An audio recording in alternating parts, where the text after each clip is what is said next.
வணக்கம். இது AI தமிழ் முக்கிய செய்திகள். முதல்வர் விஜய் பதவியேற்பு விழா. தமிழ்த்தாய் வாழ்த்து சர்ச்சை. இந்திய கம்யூனிஸ்ட் கட்சி கண்டனம். விரிவான செய்திகள்.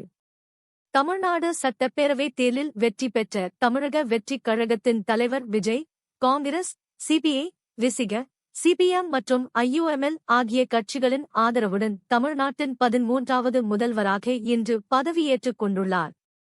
இதற்கான பதவியேற்பு விழா சென்னை நேரு உள்விளையாட்டரங்கில் இன்று காலை 10 மணிக்கு நடைபெற்ற நிலையில், தேசிய கீதத்திற்கு முன்னதாக வந்தே மாதரம் பாடல் இசைக்கப்பட்டதும், தமிழ்த்தாய் வாழ்த்து 3-வதாக இசைக்கப்பட்டதும் சர்ச்சையை ஏற்படுத்தியிருக்கிறது.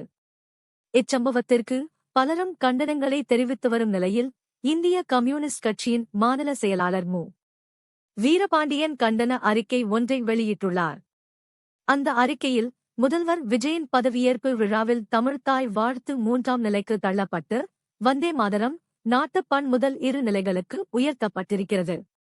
இது தமிழ்நாடு அரசு இதுவரை அரசு விழாக்களில் தொடக்கத்தில் தமிழ்த்தாய் வாழ்த்தும், நிறைவில் தேசிய கீதமும் பாடுவது, நாட்டின் விடுதலைக்குப் பிறகு இதுவரை கடைப்பிடித்து வரும் மரபாகும்.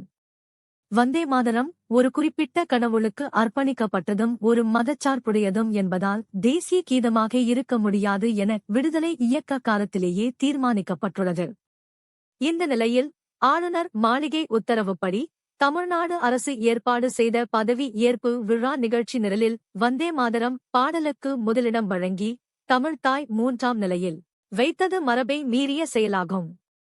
இந்த தவறுக்கு காரணமானவர்கள் யார் என்பதை தமிழ்நாடு அரசு பொதுமக்களுக்கு விளக்க வேண்டும்.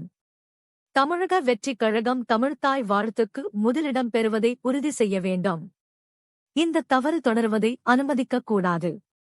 நாளை மே 11, 2026 சட்டமன்ற உறுப்பினர்கள் பதவி ஏற்புக்காக கூடும் சட்டப்பேரவைக் கூட்டத்திலும், அனைத்து அரசு நிகழ்வுகள் விழாக்களிலும் முதலில் தமிழ்த்தாய் வாழ்த்து பாடுவதையும், நிறைவாக நாட்டுப்பண் இசைப்பதையும் உறுதி செய்ய வேண்டும் என இந்திய கம்யூனிஸ்ட் கட்சியின் தமிழ்நாடு மாநில செயற்குழு, தமிழ்நாடு அரசின் முதலமைச்சரையும் தற்காலிக பேரவைத் தலைவரையும் கேட்டுக் கொள்கிறது.